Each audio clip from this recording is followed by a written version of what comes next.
Em nome do Pai, do Filho e do Espírito Santo. Amém. O anjo do Senhor anunciou a Maria, ela concebeu do Espírito Santo. Ave Maria, cheia de graça, o Senhor é convosco. Bendita sois vós entre as mulheres, bendito é o fruto do vosso ventre, Jesus. Santa Maria, Mãe de Deus, rogai por nós, pecadores, agora e na hora de nossa morte. Amém. Eis aqui a serva do Senhor, faça-se em mim segundo a vossa palavra. Ave Maria, cheia de graça, o Senhor é convosco. Bendita sois vós entre as mulheres, bendito é o fruto do vosso ventre, Jesus. Santa Maria, Mãe de Deus, rogai por nós, pecadores, agora e na hora de nossa morte. Amém. E o Verbo divino se fez carne e habitou entre nós. Ave Maria, cheia de graça, o Senhor é convosco. Bendita sois vós entre as mulheres, bendito é o fruto do vosso ventre, Jesus. Santa Maria, Mãe de Deus, rogai por nós, pecadores, agora e na hora de nossa morte. Amém. Rogai por nós, Santa Mãe de Deus, para que sejamos dignos das promessas de Cristo. Oremos, infundi, Senhor, em nossas almas a vossa graça, como vos pedimos, para que nós, que pela anunciação do anjo viemos a saber o mistério de vossa encarnação, paixão e morte de cruz, cheguemos um dia à glória eterna dos céus, pelo mesmo Cristo, Senhor nosso. Amém. Caríssimo irmão e irmã, hoje nos encontramos para meditar a quarta-feira do tempo do Natal depois da Epifania. Seguimos com o Evangelho de São Marcos, que apenas ontem escutamos. Depois de saciar os 5.000 homens, Jesus obrigou os discípulos a entrarem na barca e irem na frente para Betsaida, na outra margem, enquanto ele despedia a multidão. Logo depois de se despedir deles, subiu ao monte para rezar. Ao anoitecer, a barca estava no meio do mar e Jesus sozinho em terra. Ele viu os discípulos cansados de remar, porque o vento era contrário. Então, pelas 3 da madrugada, Jesus foi até eles andando sobre as águas e queria passar na frente deles.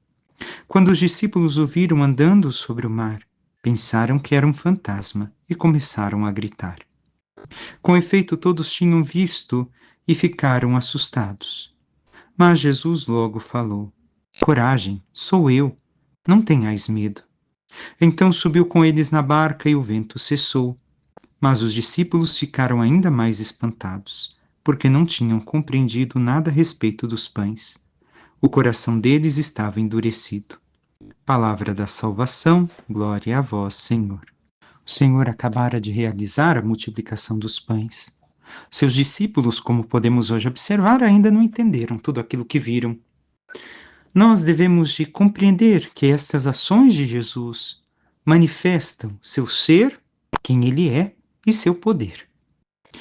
E esta é a explicação verdadeira dos seus milagres que realiza diante dos apóstolos, que vão descobrindo quem era Jesus pouco a pouco, pelos seus atos, mais que com as suas palavras. Mas, ainda assim, nós vemos o Senhor que pede aos discípulos que vão à frente, que vão a Betsaida sem ele. Ele iria depois, lá os encontraria. Ele ficaria despedindo da multidão, e assim o fez. Depois de despedir de todos, subiu ao monte para rezar. E diz o texto, ao anoitecer a barca estava no meio do mar e Jesus sozinho em terra. Devemos de compreender o que é toda essa vigília do anoitecer. No costume romano, o anoitecer se dividia em 3 vigílias. Com a posta do sol, o entardecer, a meia-noite, o canto do galo e a aurora. O Senhor vai se dirigir justamente aos seus discípulos ao amanhecer. E ouvimos que Jesus viu eles passando dificuldades no barco. Eles estavam no meio do mar. Estavam cansados, o vento era contrário. Por que Jesus permite que os seus discípulos assim façam, que assim caminhem sem ele em certo momento? Como vemos, o Senhor não os abandona, ele os vê na oração. E aqui está um primeiro fato. Jesus subiu para orar. Recordemos, Jesus, enquanto Deus, não precisava orar. Ele nos ensina que nós precisamos. Mas na oração ele enxergou os discípulos. Assim como na oração, não é que o Senhor não nos enxergue, mas é que nós passamos a enxergar o Senhor e nos deixamos enxergar interiormente por Ele. Ainda mais porque nos abrimos a Ele nesta comunicação.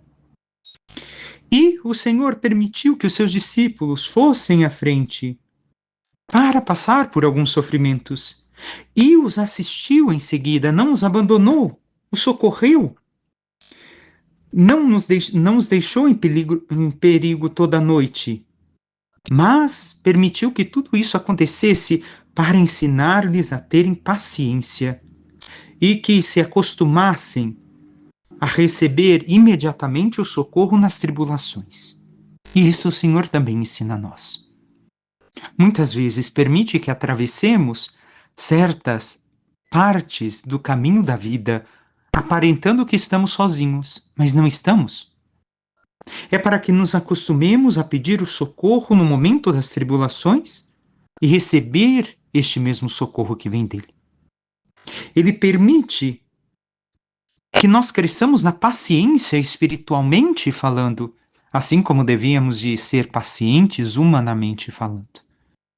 Mas nós temos compreendido e sabemos esperar o tempo e a misericórdia e a bondade de Deus em nossas vidas. Nós temos compreendido quando o Senhor nos permite passar por certas situações tão difíceis, mas que Ele não nos abandona e nos socorre mesmo quando o vento parece contrário, quando tudo parece tão difícil. Temos confiado no Senhor, temos recorrido a Ele e nos encontrado com Ele no momento da oração, temos estado em sintonia com Ele. E o Evangelho ainda faz cada um de nós notarmos que os discípulos e também nós, no versículo 52, não entendemos, às vezes, as maravilhas sobrenaturais, por ter um coração e uma inteligência endurecidos. Em uma outra tradução, fala-se obcecado. O coração obcecado. O Senhor realiza tantas coisas. Nós vemos o Senhor fazer tantas coisas em nossas vidas e, na realidade, ao nosso entorno, mas o nosso coração, ainda obcecado com as coisas do mundo, não consegue compreender. Ainda está endurecido. Por mais que o Senhor tenha feito tantas coisas, não conseguimos ver que o Senhor não nos abandona, que o Senhor estará conosco. Ou temos realmente conseguido exercitar a paciência e temos também crescido nesse momento em que o Senhor está conosco? O Senhor, no Evangelho, vai multiplicar ainda os seus ensinamentos, milagres, para iluminar nossas mentes e enviará o Espírito Santo para nos ensinar a sua doutrina. Nós devemos de ser uma alma fiel, mesmo quando a fé está rodeada de incertezas ou débil a nossa razão. Como não compreendemos os mistérios muito elevados, sem medo, não por desejo de nos opor à vontade de Deus, mas com desejo de aprofundar. Perguntemos: como será isso? Como Maria? Como acontecerá isso? Temos confiado no Senhor e atravessado, mais uma vez pergunto, as dificuldades da vida? Reconhecendo que se o Senhor nos permite nestes momentos atravessar o mar, Ele ainda assim nos acompanha e nos socorrerá no momento oportuno. Basta termos paciência, basta termos confiança. Não no momento em que queremos, mas no momento oportuno. Recordemos isso porque muitas vezes temos pressa. Queremos tudo no nosso tempo. E não é assim que o Senhor age. Ele tem o seu tempo para que nós cresçamos. Ainda no texto de hoje, um pouco antes se fala que Jesus ia passar à frente, mas voltou e entrou à barca. Porque tinham medo, achavam que era um fantasma. O Senhor indica que estará sempre conosco. Seja à nossa frente, nos esperando no porto de chegada onde devemos ir, aonde Ele nos envia. seja conosco na barca enquanto atravessamos estes percursos da vida onde Ele nos permite atravessar. Mas o vento cessa. Ele tira o nosso medo, nos dá a sua força para continuarmos e cessa o vento. Cessa a ação do inimigo e a tempestade em nossas vidas, se nós temos plena confiança no Senhor. O Salmo nos recorda: as nações de toda a terra hão de adorar-vos, ó Senhor. Mais uma vez fala ao rei. E nós devemos de realmente adorar ao Senhor como esta nação de toda a terra. Que, como meditamos na Epifania, adorar não é somente prostrar-se de joelho. Esta é a questão física que nós fazemos. Mas adorar é colocar-nos totalmente entregues nas mãos do Senhor, que a nossa vida seja conforme Ele deseja. Passemos a primeira leitura, que é continuação também daquilo que ontem escutávamos. Recordemos, todo este capítulo está a nos dizer sobre o amor de Deus e a caridade fraterna como sinal dos cristãos. Caríssimos, se Deus nos amou assim, nós também devemos amar-nos uns aos outros. Ninguém jamais viu a Deus. Se nos amamos uns aos outros, Deus permanece conosco e seu amor é plenamente realizado entre nós. A prova de que permanecemos com Ele e Ele conosco é que Ele nos deu o seu Espírito. Primeira parte, o amor, mais uma vez, como continuidade. Qual é a questão do amor que devemos de ter presente? Devemos de nos amar como Deus espera e deseja que nos amemos, amando-o verdadeiramente e buscando este amor perfeito para com Ele e a partir dele amar os nossos irmãos e irmãs. Não como sentimentos, mas como realidade, como entrega. Quem ama se doa, quem ama sofre. Quem ama não espera nada em troca, porque ama realiza os atos de amor. Não espera um obrigado, que pode ser que em algumas ocasiões nunca chegue. Não espera que lhe dê em troca por aquilo que foi feito, mas simplesmente ama. E aqui está uma dificuldade muito grande entre nós cristãos. Porque, infelizmente, a realidade que podemos olhar à nossa volta são pessoas difíceis de encontrar, as pessoas que realmente amam. A maior parte buscam algo em troca, seja de Deus, seja dos irmãos. Amam a Deus porque, se eu amá-lo, se eu fizer aquilo que Ele espera que eu faça, talvez Ele me dê tal coisa. Talvez, se eu fizer tal coisa, eu seja recompensado no ministério, na pastoral que eu trabalho. Mas não é assim que se ama. Então, o amor verdadeiro entre os cristãos, que São João aqui fala, podemos infelizmente perceber que está muitas vezes ausente na igreja de Jesus. Na igreja católica. Não porque Cristo não quer. Ele nos dá o seu Espírito, nos ensina a amar. É porque nós ou não queremos, ou não temos tempo. Não queremos conhecer o amor, colocar a ordem dos amores na nossa vida, como diz Santo Agostinho. Não queremos ter tempo para o próximo. Somos aqueles que vamos para a pastoral, mas correndo e já saímos correndo e nem conhecemos quem está à nossa volta. Fazemos amizade com um ou dois na pastoral, mas não conhecemos aqueles outros. Não conhecemos todos os que estão ali. Não conhecemos quem está conosco na igreja, participando da missa e que talvez todo domingo ou toda semana esteja quase que sentado no mesmo banco que nós. E como vamos amar? Se não temos tempo para conhecer, ninguém ama aquilo que não conhece. O amor ao irmão, a partir do amor verdadeiro a Deus como santos, é autêntico. Por mais que os santos não conheciam as pessoas, realizavam gestos de amor de Deus na vida de todas as pessoas.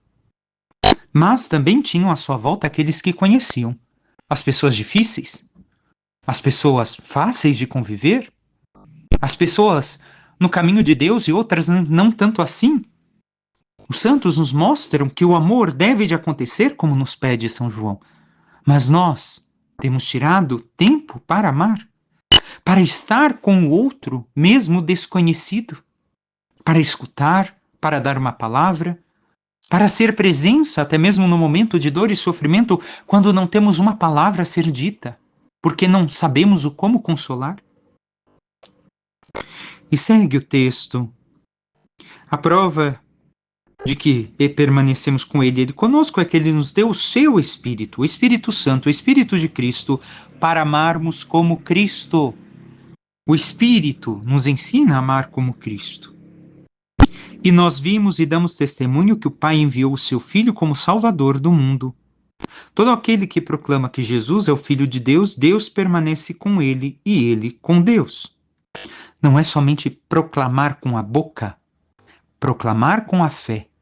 E a fé aqui não é somente professada com os lábios, é vivida com a vida.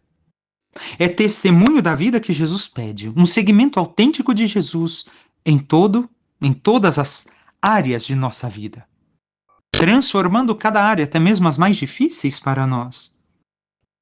E nós conhecemos o amor que Deus tem para conosco, temos intimidade com esse amor e acreditamos nele. Deus é amor. Quem permanece no amor permanece com Deus e Deus permanece com ele. Nisto se realiza plenamente o seu amor para conosco, em nós termos plena confiança no dia do julgamento, porque tal como Jesus, nós somos neste mundo.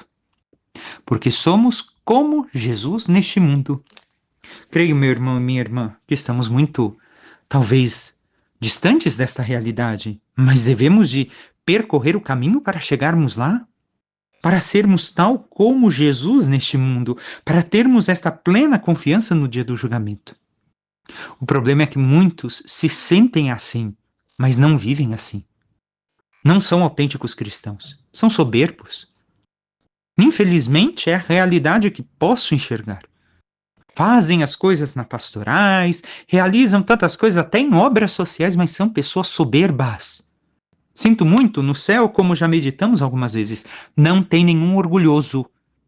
Tem santos de todas as classes, inteligentes, menos inteligentes, doutores, mas orgulhosos nenhum, somente os humildes.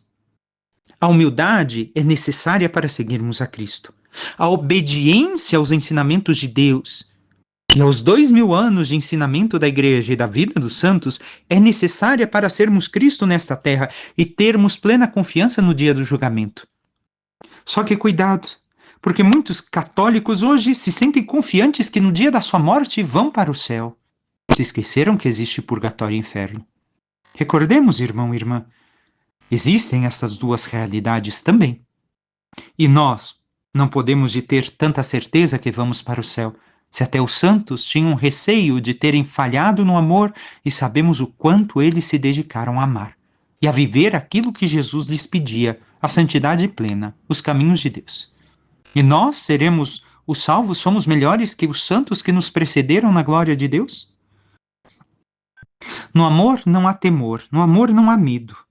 Ao contrário, o perfeito amor lança fora o temor, pois o temor implica castigo, e aquele que teme não chegou à perfeição do amor. O que quer dizer aqui São João? Que o amor perfeito não faz com que tenhamos temor de Deus, mas que nos lancemos plenamente no seu amor, que realizemos totalmente a sua obra, que abandonemos nossos caminhos e vivamos os seus caminhos, como muitas vezes nós não queremos fazer, porque parece que vai ser tudo muito difícil. Já estou tão acostumado nesta vida e agora abandonar tudo para viver o que Deus me ensina? Sim, é necessário. Somente assim o amor nosso será autêntico ao Senhor. Esta conversão verdadeira, esta mudança de vida, cada vez mais imitando a Cristo em total obediência ao Pai, na santidade e também imitando a Jesus no amor a Deus e no amor a Deus, o amor ao próximo. Peçamos à Santíssima Virgem Maria, nossa Mãe, que interceda por cada um de nós e nos ajude a compreender tudo aquilo que o Senhor nos diz, nos ensina através dos fatos de nossa vida, tudo aquilo que Ele nos mostra e a ter maior confiança nele, confiando que o Senhor, mesmo nos momentos de tribulações que estamos passando e que passaremos, estará sempre conosco no barco da nossa vida, não nos abandonará. que Ele nos auxiliará sempre no momento oportuno e que, se Ele permite certas situações, é para que cresçamos na fé e que assim saibamos cada vez mais que Ele está sempre conosco. E amando verdadeiramente ao seu Filho como ela ama, e amando os irmãos como devemos amar, possamos um dia participar com ela da glória dos céus. Louvado seja nosso Senhor Jesus Cristo, para que sempre seja louvado. Por intercessão da Santíssima Virgem Maria, de São José, seu castíssimo esposo, e todos os santos e anjos de Deus, desça sobre vós e tudo que vos pertence a bênção do Deus Todo-Poderoso, Pai, Filho e Espírito Santo. Amém. Um excelente, santo e abençoado dia a todos.